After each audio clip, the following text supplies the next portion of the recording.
Salve, salve, amigo, amiga enxadrista. Aqui, mestre Gerson Pérez, falando do Clube Xadrez Online em São Sebastião do Paraíso. Nós estamos no sudoeste de Minas e agora nós vamos para o sul de Minas.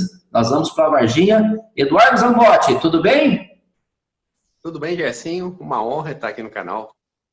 Que legal. Olha, nós vamos falar hoje sobre psicologia, psicanálise e xadrez. Vai ter sempre que encaixar aí o xadrez. Zambotti, quando é que você começou no xadrez? E assim, eu lembro com 7 anos, eu jogava, brincava com as peças. Eu lembro de estar tentando, brincando, pouco tempo depois, eu não tinha livros ainda naquela época, era outra época, né? Mas depois eu sempre joguei, gostei, jogava com meu irmão. Depois comecei a participar de torneios mesmo, com uns 20 e poucos anos, que eu comecei a participar de torneios fora de Varginha. Então é o seguinte, começou cedinho, né? Eu, por exemplo, já comecei mais velho, comecei com 16 anos, e na época as pessoas começavam muito assim, família, às vezes em escola, né? Eu, por exemplo, trabalhava no Banco do Brasil, e aí o pessoal lá jogava, então esse início foi mais pelo banco ali. Você é o cara do banco também, é da Caixa? Isso, trabalho na Caixa Federal. Aliás, fiz 30 anos agora de Caixa Federal, pouco tempo agora, né? E sempre tentei conciliar, aliás, eu tento conciliar muita coisa. O xadrez foi uma delas. Aqui em Varginha, você lembra, né? Era difícil conseguir material de xadrez. O primeiro livro que eu vi, que eu fiquei, assim, fascinado, foi o livro Capa Blanca, Finais Elementares. Então, era o que eu sempre gostei de estudar, sempre, assim, né? Vinha uma coisa e outra, praticava ali e me dava prazer ficar ali mexendo nas peças. Bacana, a gente está falando de Varginha. Varginha tem muita tradição em xadrez, tem bons jogadores. Eu lembro em 1992, quando nós ganhamos aqui a primeira final dos tradicionais jogos do interior de Minas, foi contra a Varginha, um jogo muito duro. E aí tem bons jogadores, tem grandes torneios. Eu lembro, o meu tetracampeonato mineiro foi aí, 117 jogadores, um torneio gigantesco, né? Gilmar Machado sempre à frente, organizando. A última final, inclusive, do Mineiro foi aí também. Parece que esse ano também vai ser aí. Ou seja, tem bons jogadores e também tem grandes torneios, né, que estão sendo realizados e já foram realizados no passado. Fala um pouco aí, Zambotti, do xadrez de Varginha. Assim, a Varginha sempre teve uma tradição no xadrez. E eu tive a honra, o prazer de ter participado de uma época bem mais antiga, um pessoal bem mais antigo, que jogava os times, inclusive, era uma festa, né? A gente participar de torneios na região aqui. Tinha o Vicentinho, tinha o Beto, o pai do Beto, o doutor Marquinhos, ele jogava xadrez também, teve torneios que eu joguei com ele, tive essa honra, né? Teve o Vicentinho jogava, o Toninho Delfraro, que é bem emblemática, né? Uma pessoa bem carismática. Figuraça. E mais recentemente agora teve mais o Moacir participava de time, o Cristiano participava dos times. Não sempre teve muita turma que jogava aqui, uma turma bem mais antiga, jogava, assim, a gente ouvia falar do pessoal que jogava bem, ficava assim com uma certa admiração, com respeito, né? Uhum. E depois uma turma foi se afastando, depois o Beto voltou, quando o Gilmar voltou aqui para Varginha, o Beto também voltou a jogar, a participar dos torneios. O Bruce veio para cá, que ele é da cidade vizinha. O Trombini, né? Um bom jogador também, o Trombini. O Fabinho Trombini tem estudado muito, tem dedicado, tem melhorado, tem tido bons resultados. Uhum. E aí tem assim uma turminha boa aqui agora, cada um no seu ritmo, cada um está pensando em melhorar. E é uma turminha boa. Eu sinto falta do pessoal antigo, às vezes, que não joga, mas, assim, muita gente já fez uma boa participação aqui em Varginha. Eu já joguei xadrez aí na praça. Devia ser um domingo de manhã, o pessoal se reunia aí. Depois joguei o ginásio aí, o VTC, né, uma estrutura fabulosa, o Clube Xadrez no VTC. E tem um cara aí que eu sou muito fã, que é o Ítalo Venturelli, né? Ele é jogador, as pessoas ficam às vezes mais afastadas do presencial, mas jogam muito online, então ele é um orador muito bom, né? Quando tem que fazer alguma palestra de xadrez e saúde, xadrez e educação, tá lá o Ítalo representando muito bem o xadrez. O doutor Ítalo, o Moacir, são pessoas assim, que também já são da época um pouco mais antiga e jogam até hoje. Uhum. O doutor Ítalo, por exemplo, ele participava, além dos primeiros torneios que eu participei, e ele estava participando já. E ele sempre teve um jogo muito técnico, era muito bonito ver o jogo dele. E ele participa menos de torneios, assim, ele gosta mais de estudar, é uma outra relação com o xadrez, é bonito de ver. E o Moacir também, o Moacir é o tipo que joga por satisfação mesmo, por hobby. Ele não se importa mais de estudar muito, assim, mas ele joga com uma leveza, com uma admiração pelo xadrez também, que é difícil de ver, sabe? É uma coisa bonita. A pessoa joga, depois de muito tempo, continua tendo prazer no xadrez. Eu acho bonito isso. Legal. Agora vamos falar um pouco sobre treinamento de xadrez, né? Você, como eu, nós vivemos as duas fases. Aquele período antes do computador e o período pós-computador. Então, como que era lá atrás, a relação com os livros, a dificuldade de adquirir material? Hoje, por exemplo, é o contrário, né? Hoje a gente tem que ter um filtro muito bom, porque tem tanta coisa disponível. Você tem aulas que você pode fazer pela internet com professores do Brasil e fora. Você pode jogar online, tem livros, né, tem e-books, tem material digital que você compra, tem vídeos, tem programas. Você pega o seu celular, ali tem um monte de coisa de aplicativo que você pode utilizar. Então, hoje tem muitos recursos e tem uma dificuldade muito grande que é reflexo dessa vida moderna, que é o tempo. Como é que foi a sua relação com o xadrez lá atrás e agora como que se equilibra essa coisa de excesso de conteúdo e falta de tempo? Assim, você lembra de umas coisas assim, uma revolução que houve no xadrez, que na minha época a gente tinha conseguido um livro ou outro em espanhol, era uma coisa assim rara de conseguir, e era muito de conhecimento de um aprendia com o outro, com um colega mais experiente. Então eu tinha primos que jogavam, eu tive meu irmão que jogava que me ensinou mais. E livro era uma coisa muito rara. Hoje, imagina hoje a quantidade de livros que tem. A informática, a tecnologia possibilitou muito mais coisas. A gente fica até meio assustado com as possibilidades que o pessoal tem hoje de estudar, né? Uhum. Tanto é que os torneios de hoje, a gente tem uma dificuldade que o pessoal muito novinho já tem acesso a como você falou, uma grande quantidade de conhecimento, de estudo de xadrez.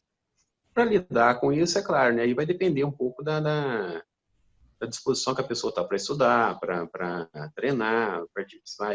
Demanda um pouco de tempo, realmente. Mas é bonito ver como assim teve essa abertura para o xadrez.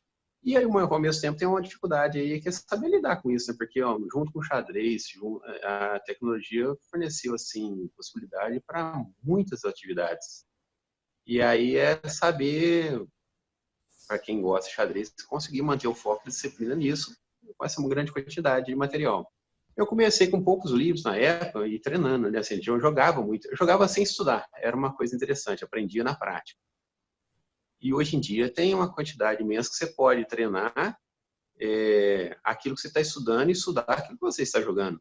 É outro mundo esse xadrez agora.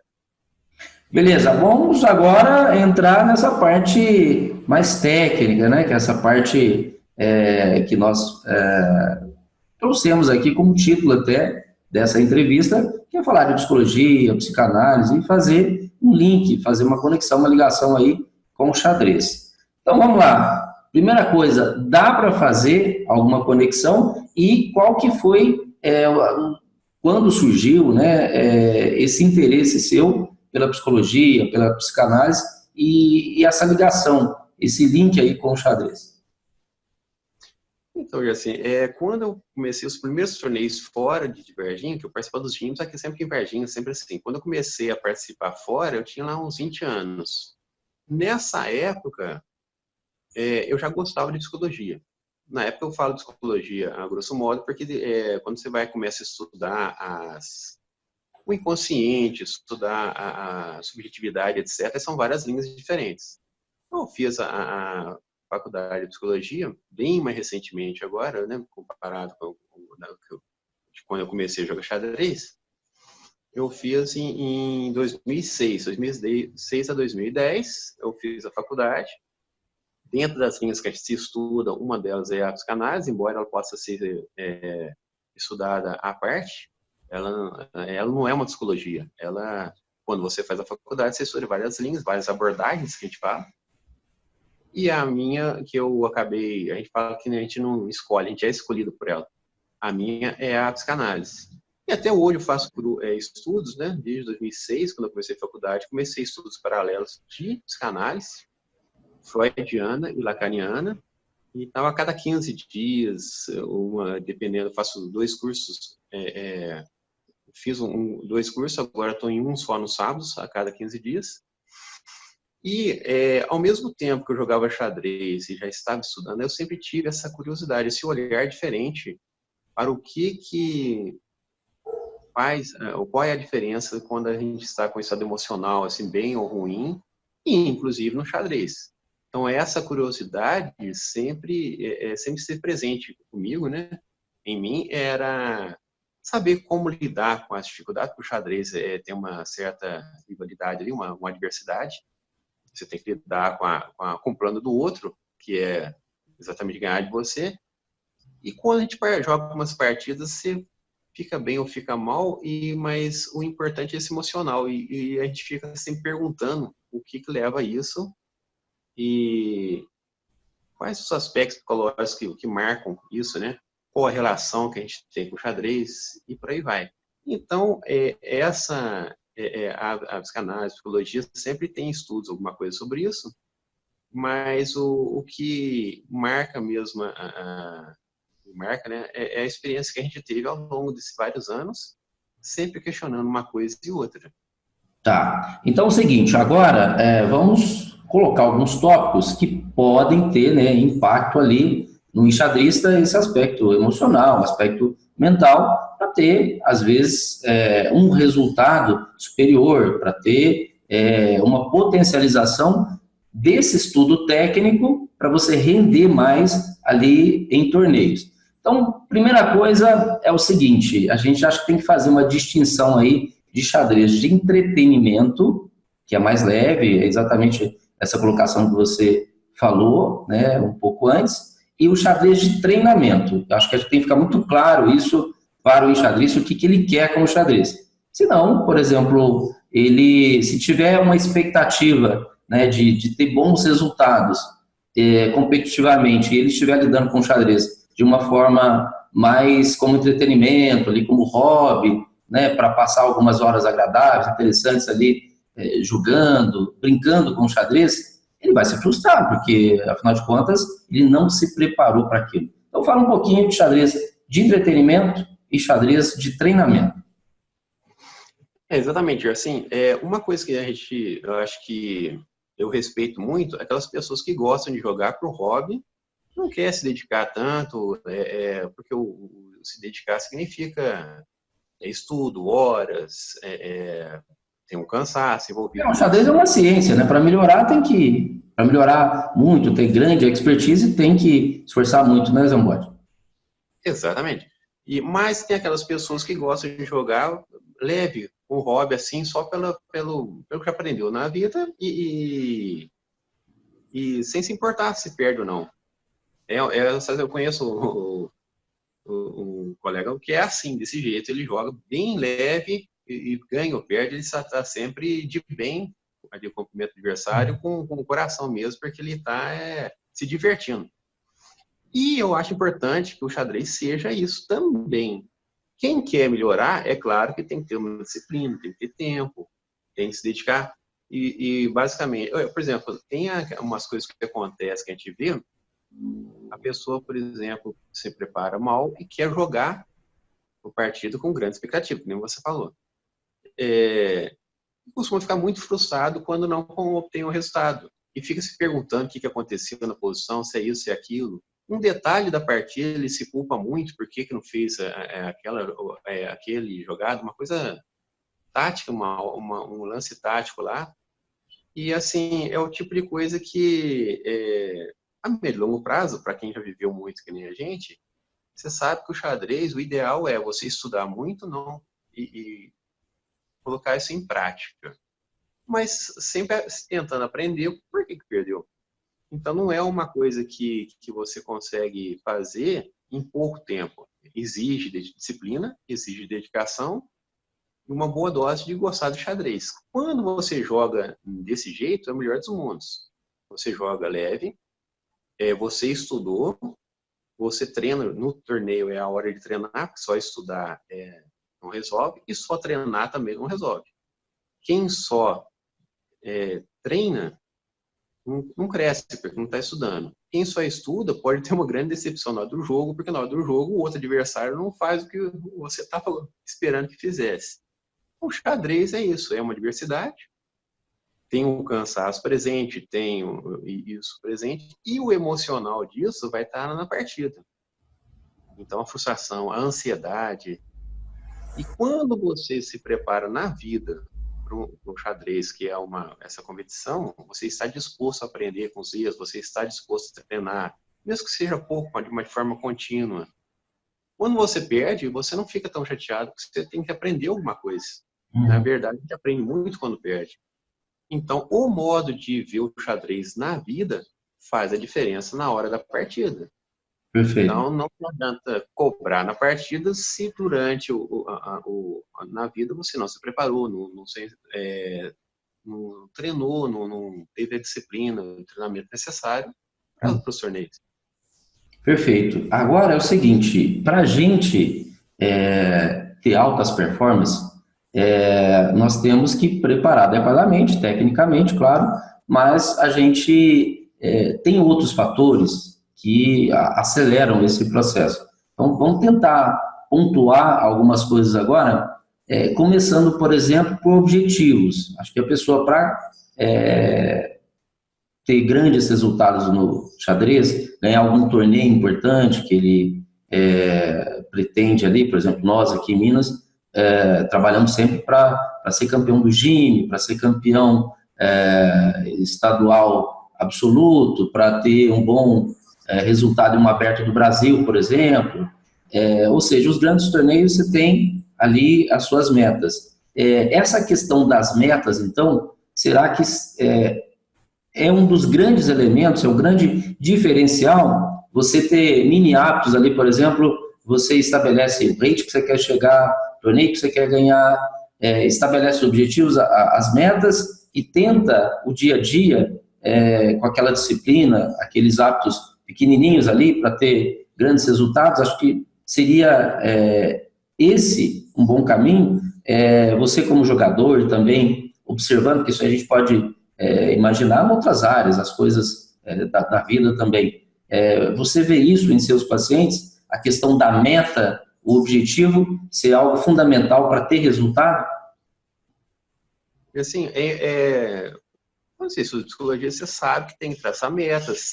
A meta são passos para você atingir um objetivo maior. Mas o que eu acho que chama atenção também é exatamente a parte que você falou, assim, o que a pessoa quer com aquilo.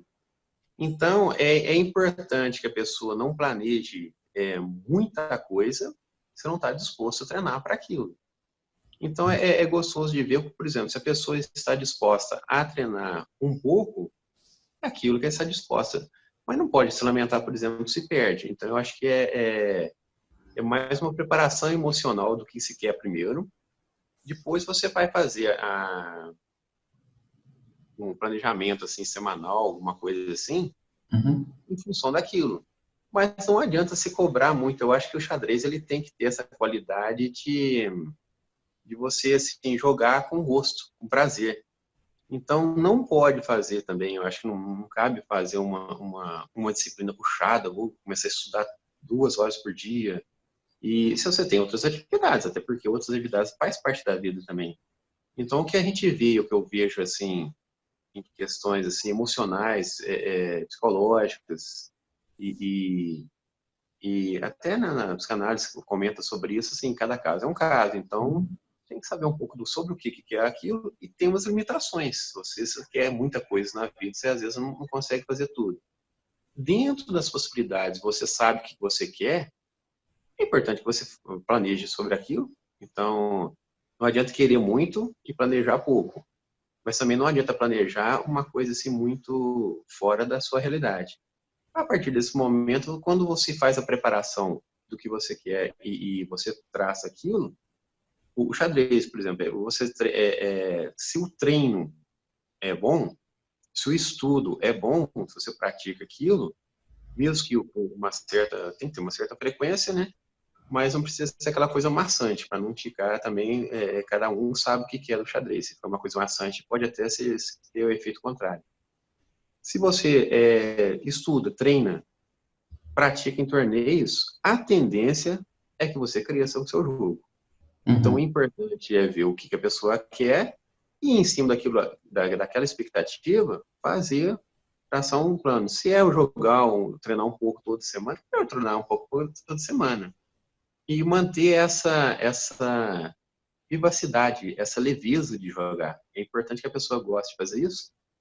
Não cair no erro de treinar muito pouco, jogar muito pouco, quando quer alguma coisa a mais, mas também não cair no erro de treinar e se dedicar muito todo dia e sem que o desejo esteja envolvido, sem que aquela vontade de jogar esteja envolvido. Acho que tem que equilibrar isso.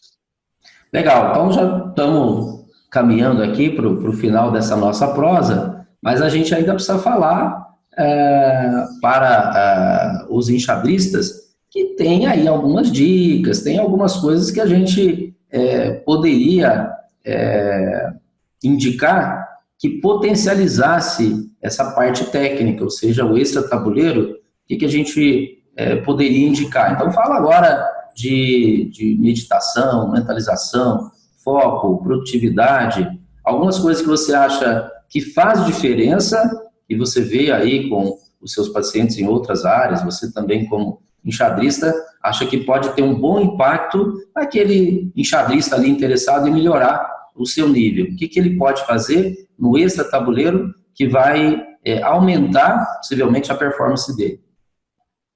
A primeira coisa que eu acho importante é a pessoa saber onde quer chegar. Então, é uma coisa, mas assim, não é saber o fim de semana, assim, olha, eu quero chegar e tal. Não, é uma coisa assim, durante a vida, você saber de onde que você quer chegar. Uma vez que você sabe disso, você começa a treinar aí tem a parte técnica, tem que nem nós falamos, muita quantidade de informações disponíveis, muitos livros, etc. Você pode se dedicar a isso, mas sempre com aquele se perguntando qual que é o seu desejo quanto a isso. Uhum. Acontece muito de partida da pessoa ter uma frustração, uma coisa e outra, mas o preparo técnico não aconteceu. Então, é assim, que nem eu disse mais um pouco antes, a partida não foi tão ruim assim, mas a expectativa era maior. A partida não foi tão ruim assim por alguma coisa, uma preparação que faltou antes. Então, eu acho que é importante que a pessoa saiba o que quer e tem muita coisa disponível para estudar, mas o jeito de estudar, o jeito de encarar o xadrez vai fazer toda a diferença. É isso que a pessoa tem que resgatar de si para depois começar a estudar e onde quer chegar com isso. Esse resgatar o que é do xadrez, eu acho mais importante às vezes do que só a parte técnica. Pelo contrário, você tem que resgatar o que é do xadrez para depois buscar essa parte técnica. E aí, consequentemente, com um torneio, com um jogo ou outro, você vai ver onde você está mais fraco, você vai ver o que você pode dedicar mais. Sempre conectado com esse desejo. Até que ponto quer estudar um pouco todo dia, um pouco uma vez por semana? Não, que estude uma vez por semana, conectado com o seu desejo, mas não deixando a parte técnica também, né? Só o desejo, só a empolgação não resolve no jogo, né? Tá. A sua identificação é com Freud e Lacan. E conta pra gente, assim, o que seria essa visão do ser humano, né, nesses dois grandes nomes aí dessa área de psicologia, psicanálise. Assim, quando a gente faz o curso de psicologia, você estuda a psicanálise, mas a psicanálise não é necessariamente uma linha de psicologia, pelo contrário, ela é psicanálise. Quando você faz o curso, você estuda uma coisa e outra, e o modo de ver o ser humano é um pouco diferente. Então, a comportamental, por exemplo, que a gente estuda às vezes comportamental e cognitiva junto. A comportamental é baseada mais em informações de, por exemplo, literalmente rastro, laboratório, pomos, quando você tem uma satisfação em algum evento, algum procedimento, se o rato vai lá perto de uma campainha e ganha um alimento, ele acostuma com aquilo. Ele tem uma satisfação naquilo. Então, a satisfação daquela recompensa ou a punição vai fazer diferença para ele em todo o comportamento dele na vida inteira. Essa é a linha comportamental. E, consequentemente, para o ser humano, isso é elevado a graus, assim, várias recompensas, assim, acaba que você se torna aquilo mais prazeroso. Você busca aquilo sempre, aquela recompensa. E evita a punição, claro. A psicanálise já entende o ser humano um pouco mais. O ser humano até não é mais adequado, mas entende a pessoa com o inconsciente que está presente todo dia. O inconsciente não é aquela coisa antiga de quando era criança, como alguns pensam sobre isso. É um inconsciente que se faz presente nas ações mesmo que a gente não perceba. Então, quando eu falei em desejo há pouco de jogar xadrez, tem um pouco a ver com isso. É saber o que no âmago da pessoa, o que move ela na vida. Então, tem várias coisas, e são coisas assim, não é só o xadrez, não é só aquilo, é uma coisa, por exemplo, gosta de estudar, gosta de se dedicar a isso, aquilo, e essa conexão com coisas que às vezes ela não percebe em si, seria assim o principal da psicanálise. Cara, se deixar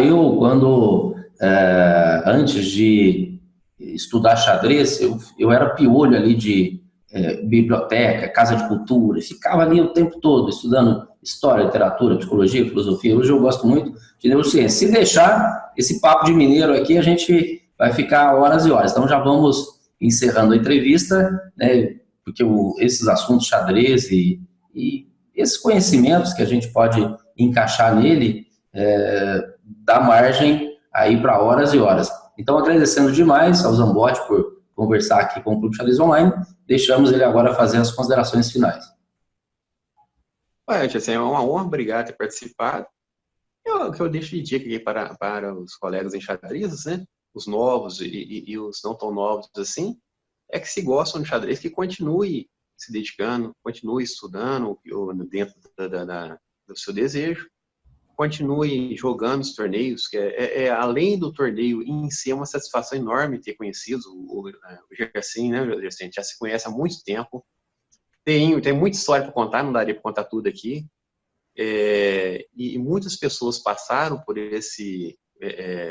pelas nossas vidas através do xadrez. Então, não é só um jogo, não é só treino e raciocínio, é emoção também, saber aquilo que a gente gosta de xadrez. O xadrez em si já é bonito, a gente gosta de uma boa jogada, tem partidas bonitas, mas além disso, o social disso é importante.